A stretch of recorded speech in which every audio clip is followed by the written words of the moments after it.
Okay, so today we're going to talk about two broad categories. So mission statements and some museum policies. So we're going to start to get into some collections issues.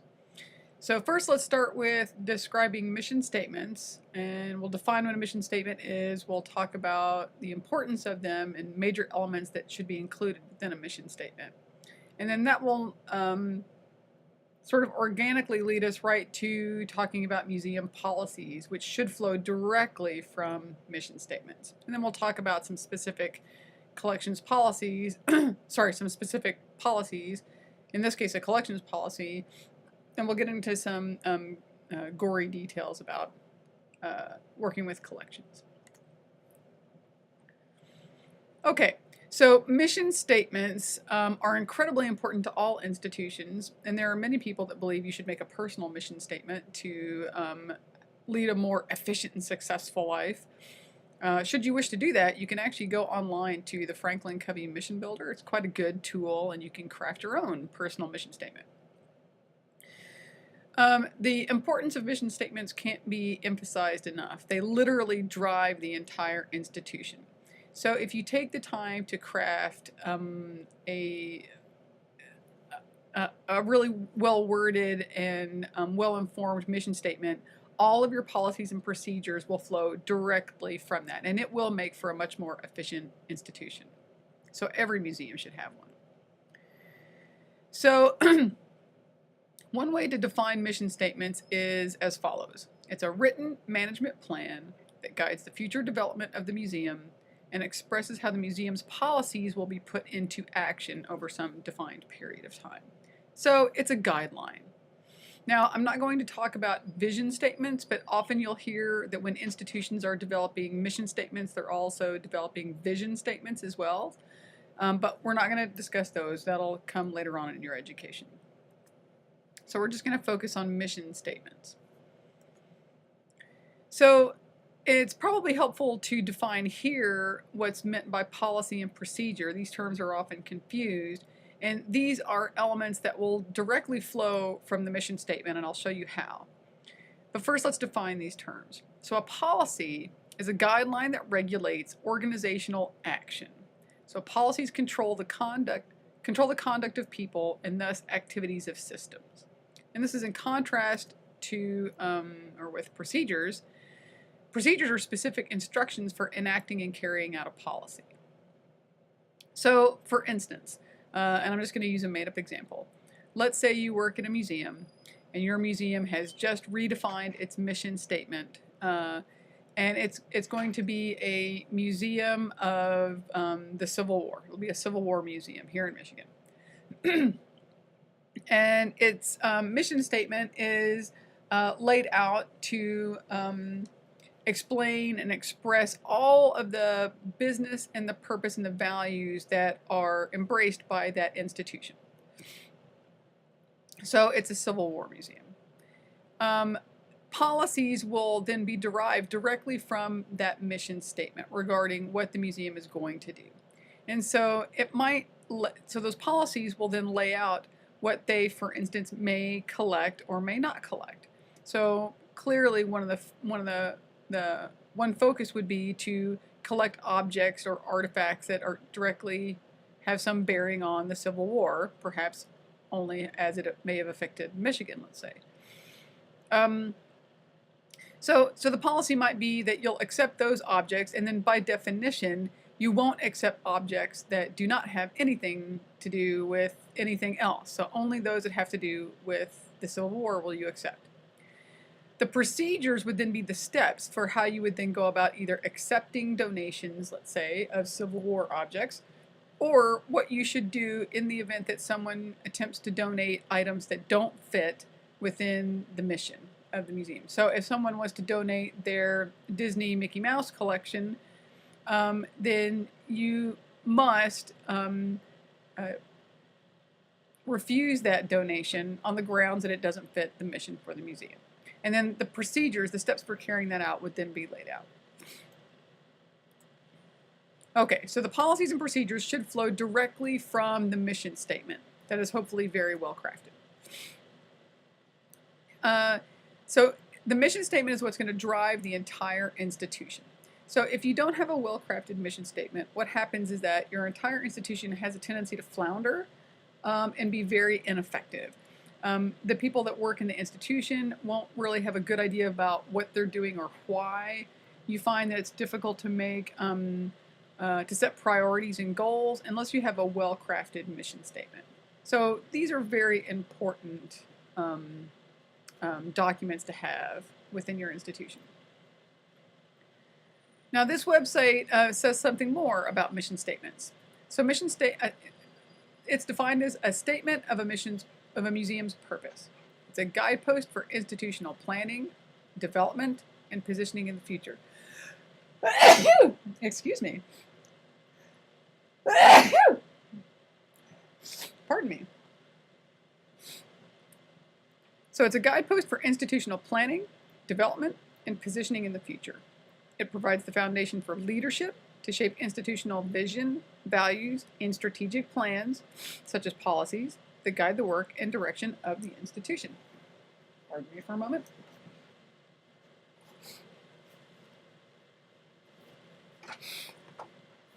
Right, sorry about that. So these are documents that are incredibly important for guiding all of the work that goes on in the museum. And it really sets you up for strategic planning. So where are you going in the future and how are you going to get there? As well as articulating to the public what it is that you do in your institution. So the mission statement conveys, among other things, how the organization relates to its publics and its communities. Okay, so what is it there to do for the public, and how is it going to do it? It conveys how your institution enhances the well-being of others and improves the quality of life. It conveys who benefits as a result of its work. And then it also conveys what services it provides. Again, if they're well crafted. It also conveys, these are essential to nonprofit organizations because it communicates why they exist. Okay, and you're going to see some examples of some good ones and some really bad ones. It conveys the ethics that's embraced by the institution. So by virtue of that, usually the staff and the trustee allegiance is to a museum's missions. So if this is well crafted, and when I say well crafted, I mean not only that it's wordsmithed in a way that's very articulate, but hopefully when the mission statement is created, all stakeholders are involved in that process. So hopefully when your institution is doing this, hopefully you're involved in that process, or at least it's being well communicated to you, and your concerns and desires are also communicated up the chain. That way you have complete buy-in from everybody that works at the institution, and so everyone knows what they're doing and why they're doing it and why it's important, and then they have employee loyalty. It's a great management tool. So if a mission is central and clear, parts of the whole will work together for a common good. So the idea is that for everybody to have buy-in into the mission statement and to really be behind what it stands for. It's also excellent for prioritizing planning. So what is your mission saying that you want to do?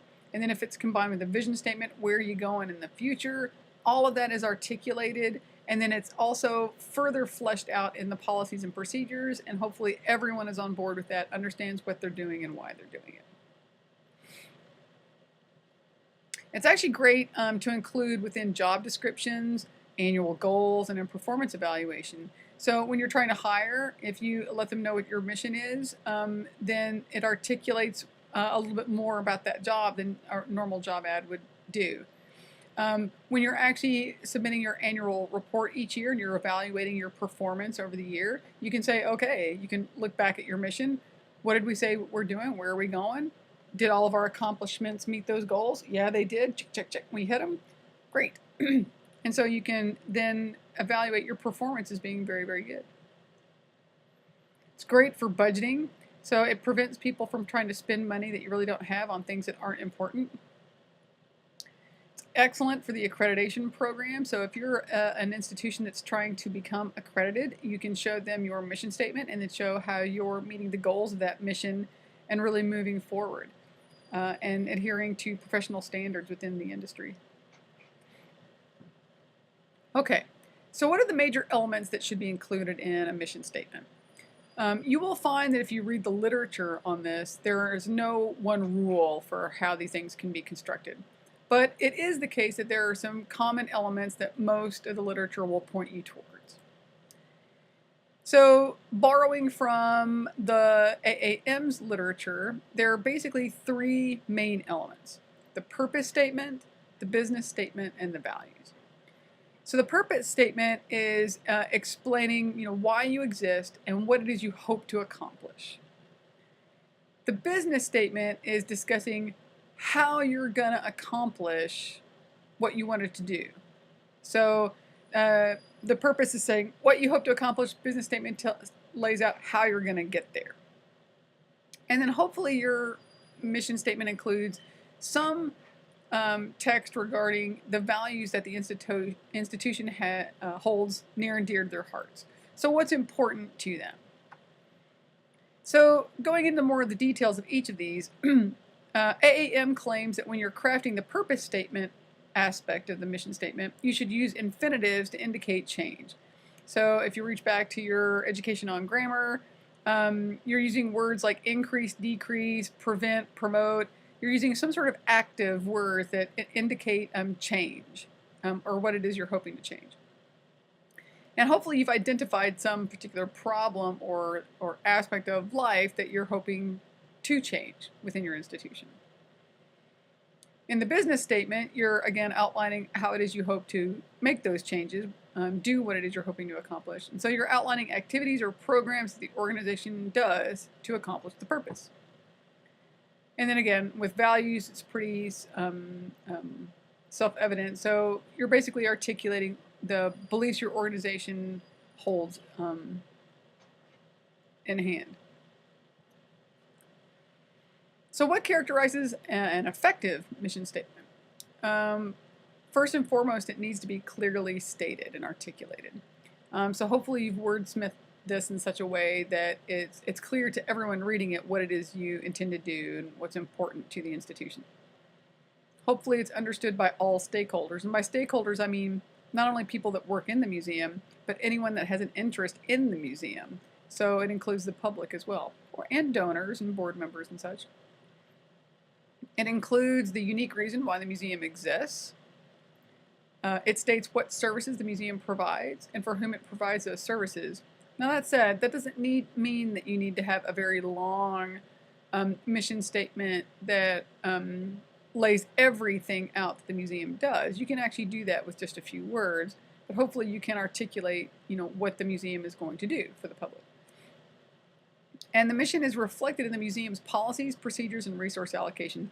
I can't say this enough. This is a really important part. I've seen institutions that spend a lot of time crafting a mission statement, but then they spend almost no time working on their policies and procedures to make sure that they actually flow directly from that mission statement. So there's a disconnect between the mission statement and the policies and procedures. It should be seamless, but it does take quite a bit of work, and sometimes institutions don't put that work in. So here's an example of a mission statement from the AAM.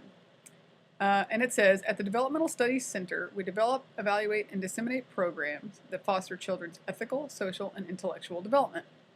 While nurturing children's capacities to think skillfully and critically, we also strive to deepen children's commitment to pro-social values, such as kindness, helpfulness, personal responsibility, and respect for others, qualities we believe are essential to leading humane and productive lives in a democratic society. So in looking at this particular mission statement, where are those three basic elements: the purpose, the business, and the value statements? So let's find those here as one example, and then be ready in class to look at other examples and see if you can find those same elements. So up at the top is actually the business statement. So you actually, in this particular case, you see the business statement before you actually see the purpose statement. So what are they? So remember, the purpose is what they want to accomplish, and the business statement is how they're going to accomplish it. So they develop, evaluate, and disseminate programs to foster children's development. The purpose is that they want to foster children's ethical, social, and intellectual development. Okay, that's what they're wanting to do. How are they going to foster that development? They're going to do it by developing, evaluating, and disseminating programs. So the students are going to be involved, or the students are going to be involved, or children are going to be involved in programs and activities that help to foster these particular sorts of characteristics. And what are the values that this institution thinks are important? Kindness, helpfulness, personal responsibility, and respect for others. So they've got all three elements in here and pretty well articulated, I would say. Now we're going to talk in class. We're going to do some analysis on what you think are well articulated mission statements and which ones are not well articulated. And so I'll show you some incredibly bad ones. And I want you to go and find some from the literature as well. Let me pause for just a moment.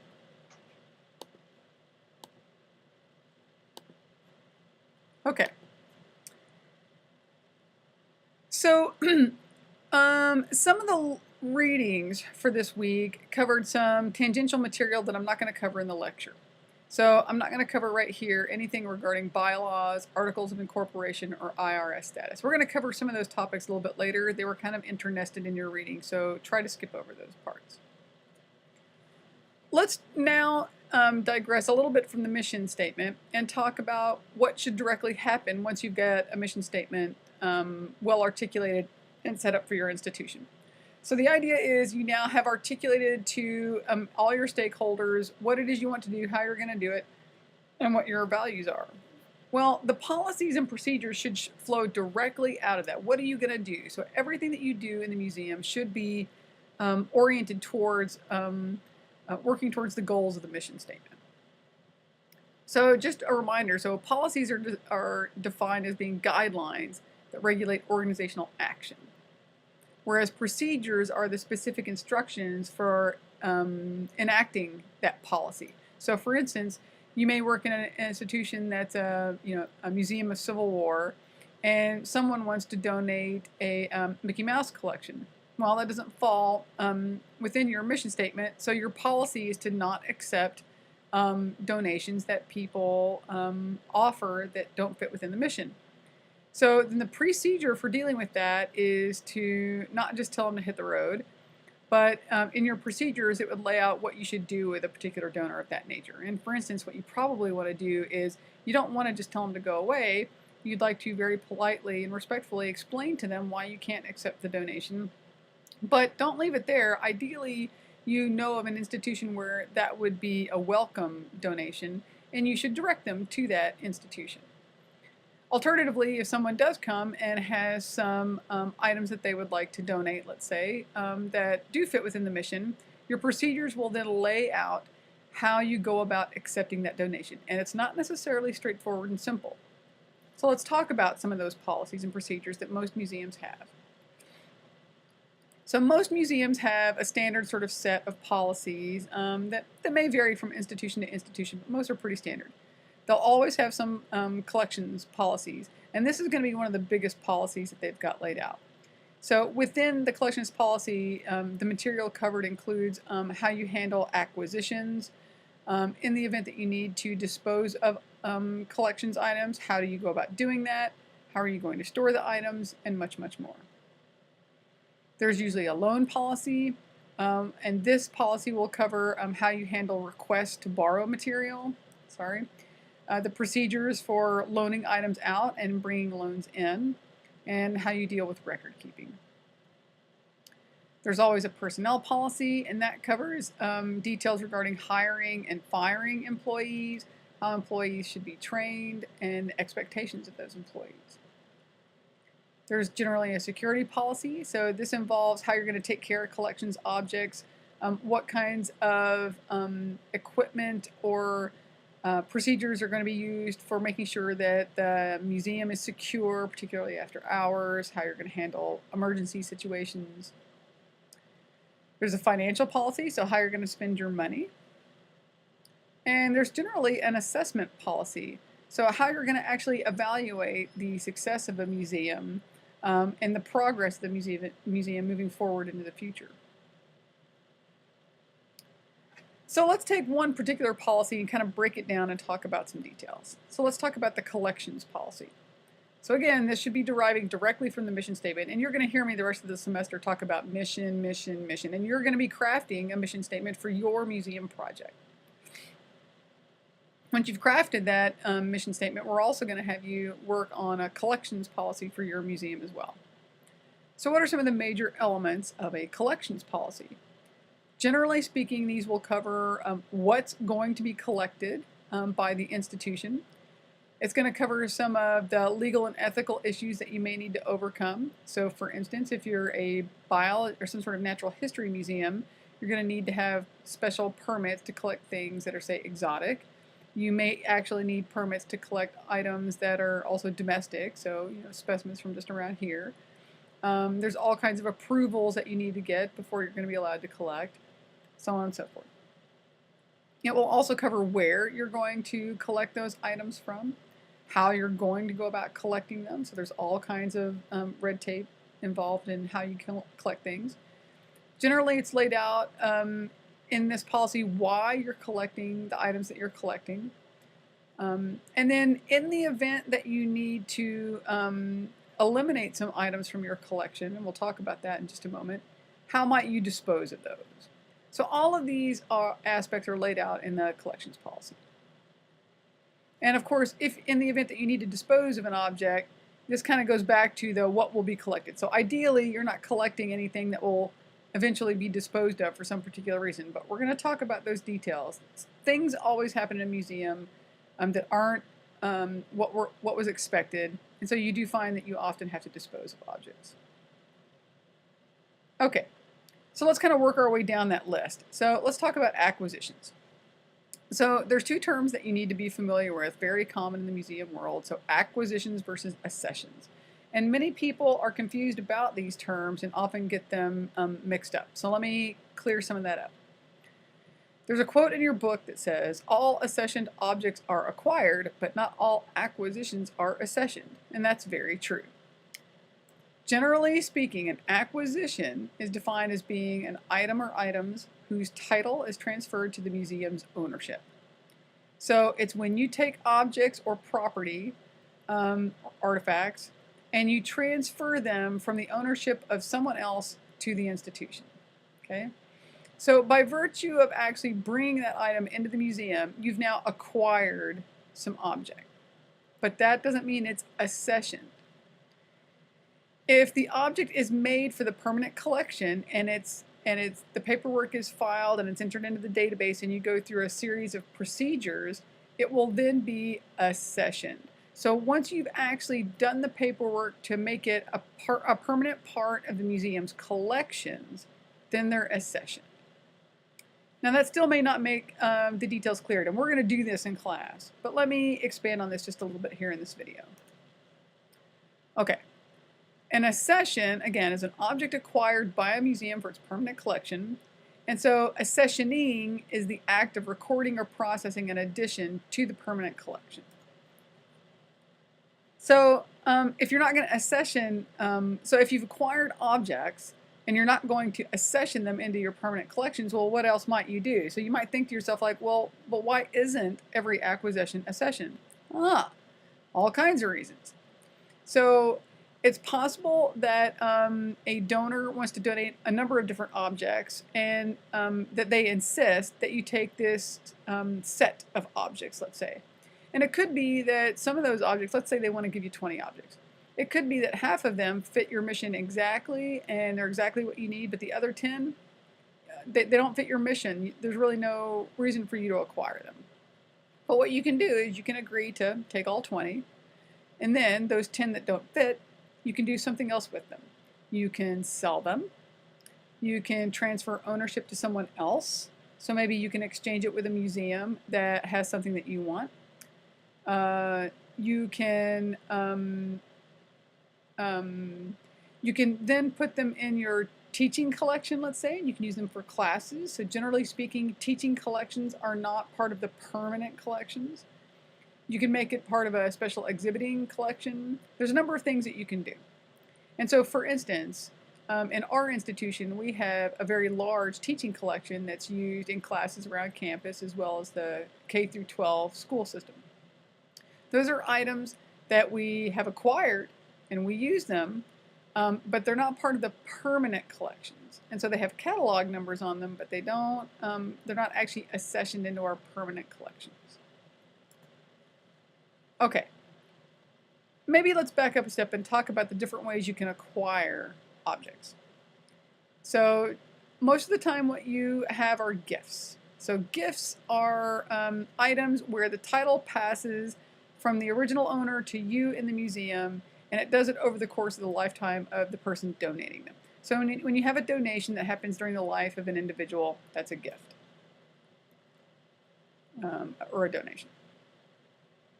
Now there's two kinds of donations. You can have an unrestricted donation or a restricted donation or a restricted gift.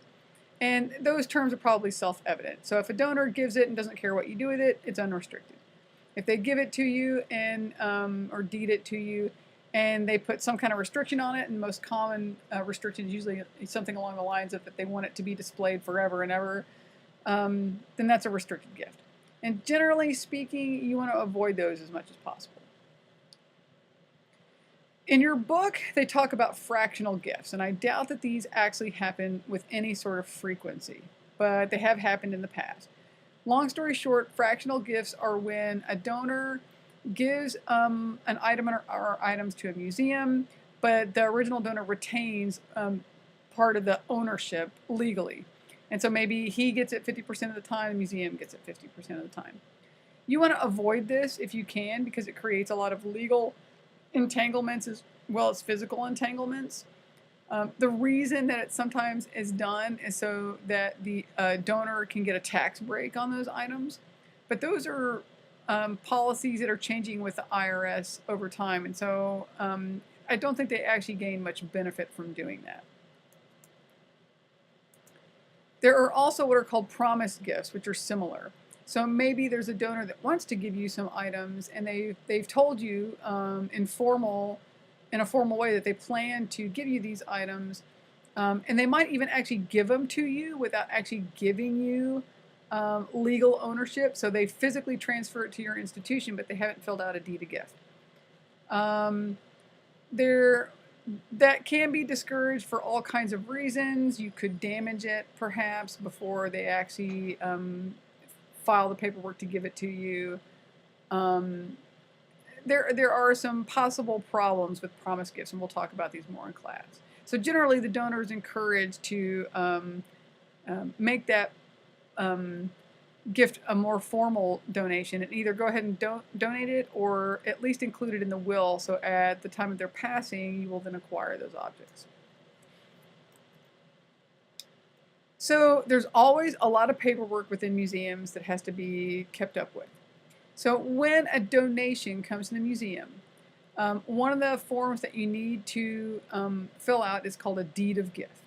So this is the legal documentation that allows you to transfer the ownership from the donor to the institution.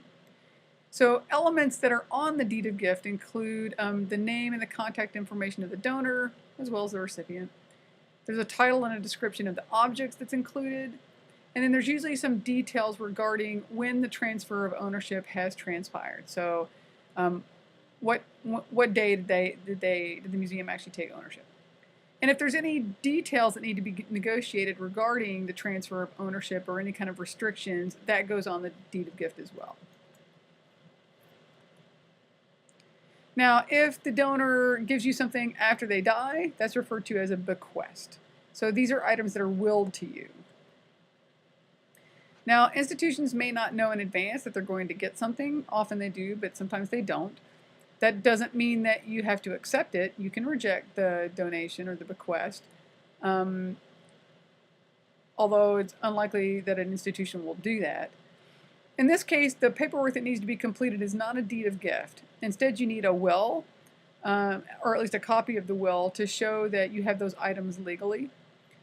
And sometimes you have to wait for the estate to go through probate and be processed before you can actually acquire those objects. A third way you can acquire objects is through a purchase. And you can purchase items any number of ways. You can make a direct purchase, so you know about somebody that's got something, you go and buy it from them. Most often, museums will acquire things through auctions.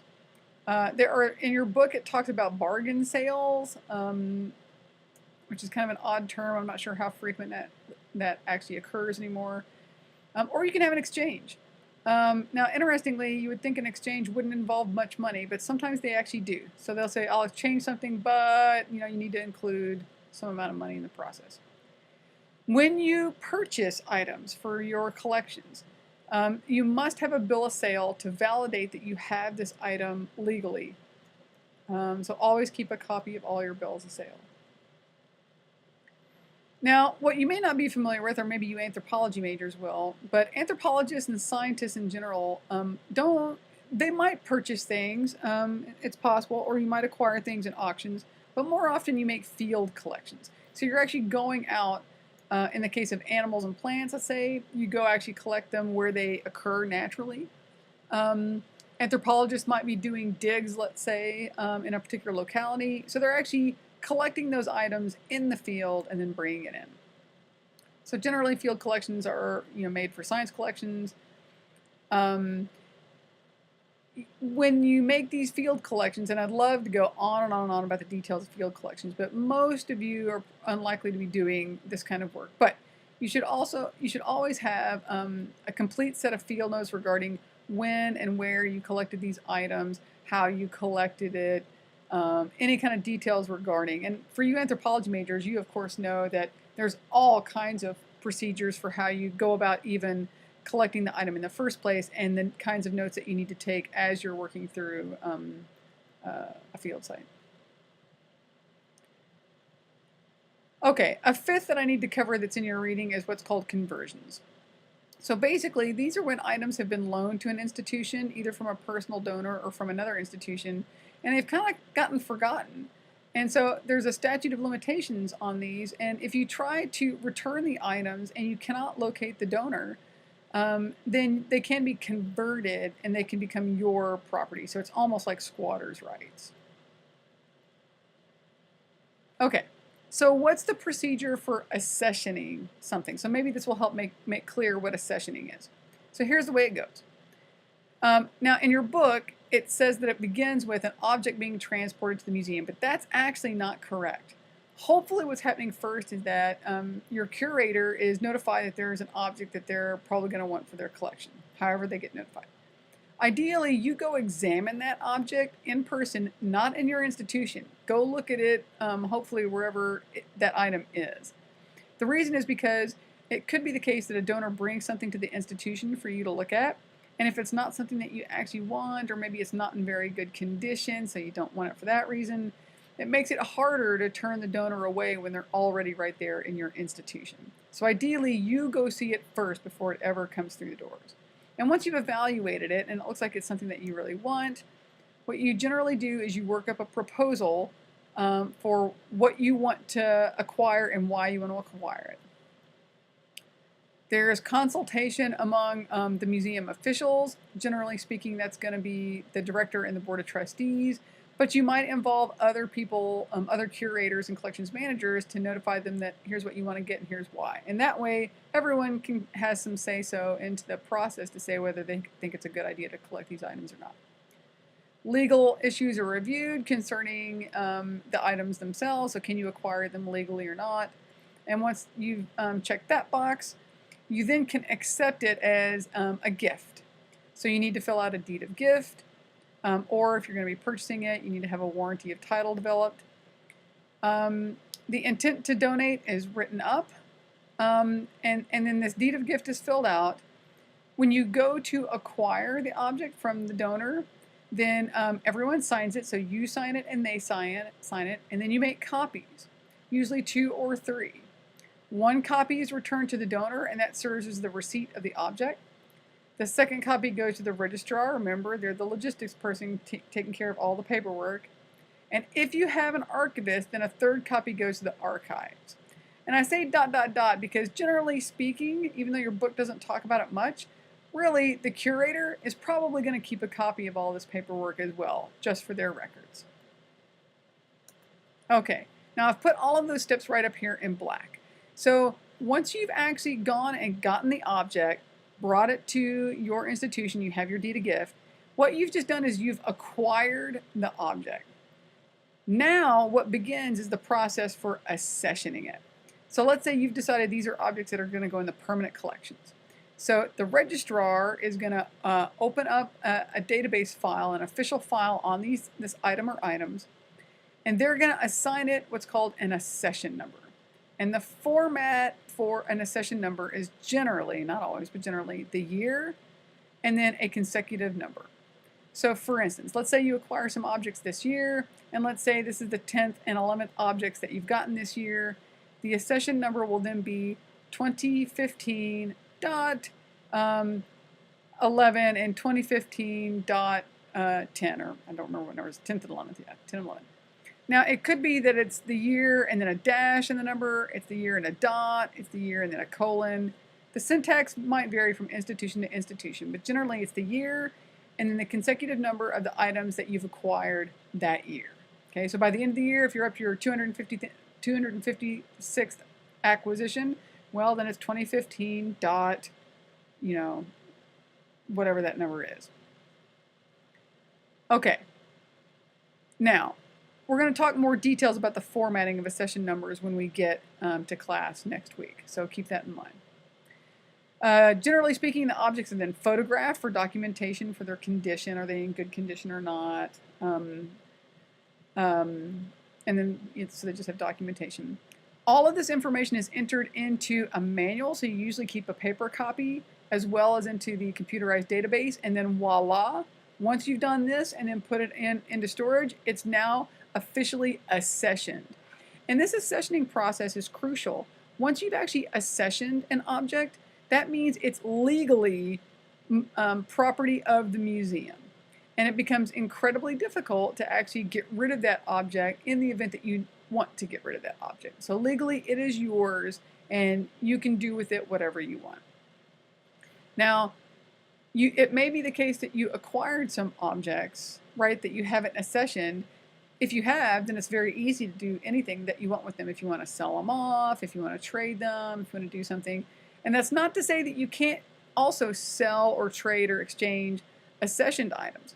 But if you did want to do that, you have to go through all of this legal paperwork in order to deaccession that item, sell it, and then give it to another institution.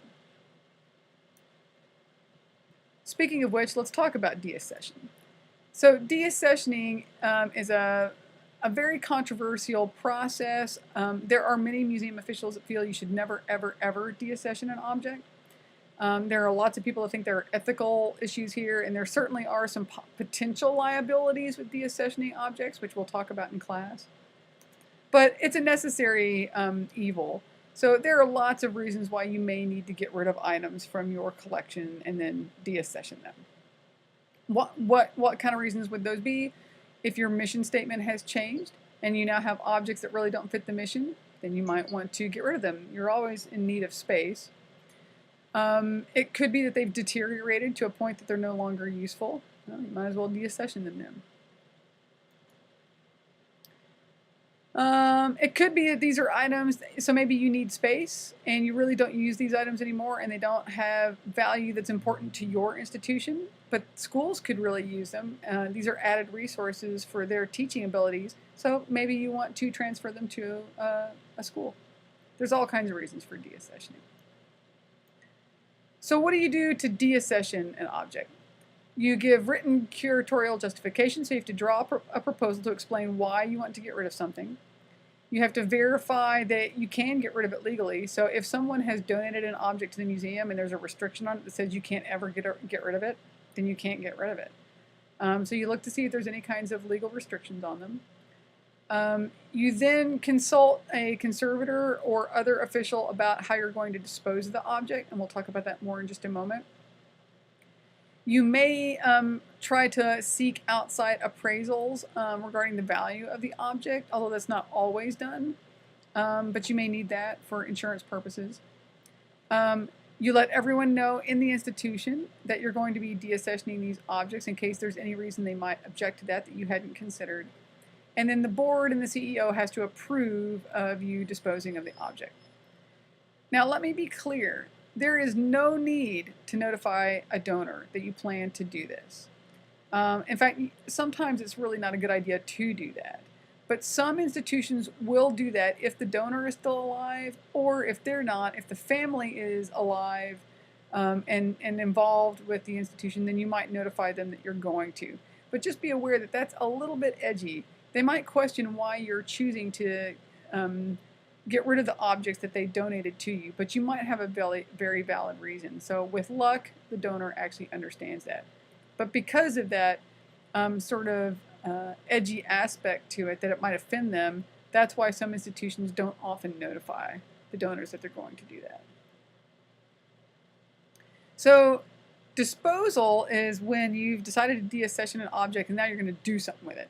So you can't just throw it in the dumpster in many cases. And there's many reasons why you might not want to. Maybe the objects are in perfectly good condition, they just don't fit your mission any longer. So what are you going to do? How are you going to dispose of the object? One thing you never do for ethical reasons is never, ever, ever are these objects then acquired by museum staff for their personal collections. This is a complete conflict of interest.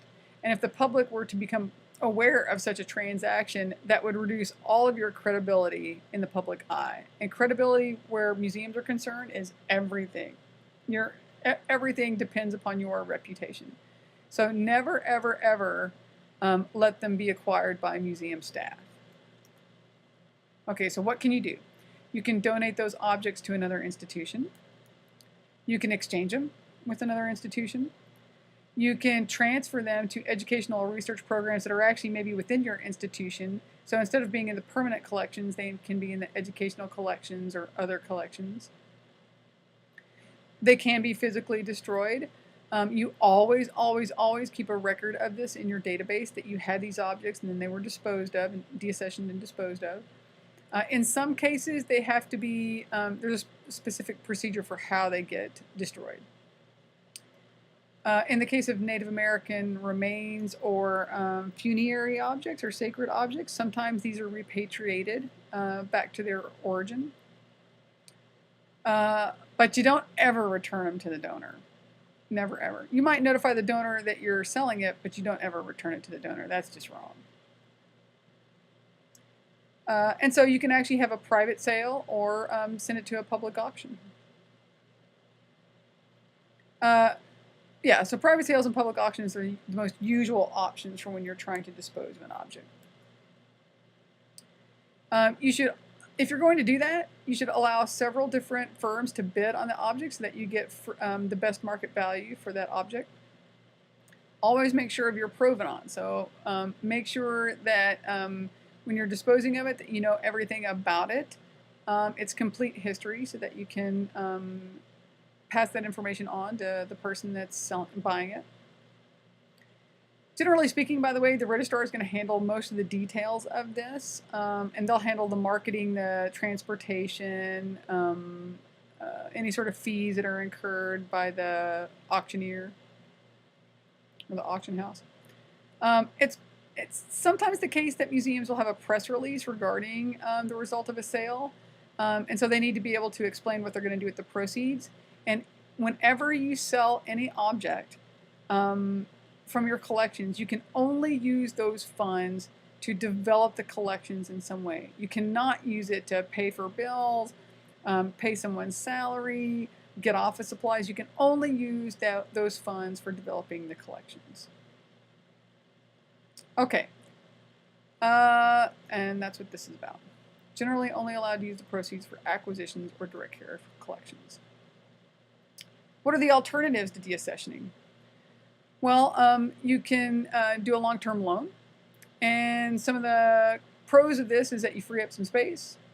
The item remains yours legally, and it provides public access. But the downside of this is that you need to probably keep up monitoring of the object in case it gets damaged. Now you don't have access to it, so that might be a problem. There's the possibility it never gets returned. So those are pros and cons. You could share those objects with another museum, or you could develop a collaboration with them, which is just another way of loaning it, really. So loans, let me pause here just for a minute and I'll tell you a little bit more about loans.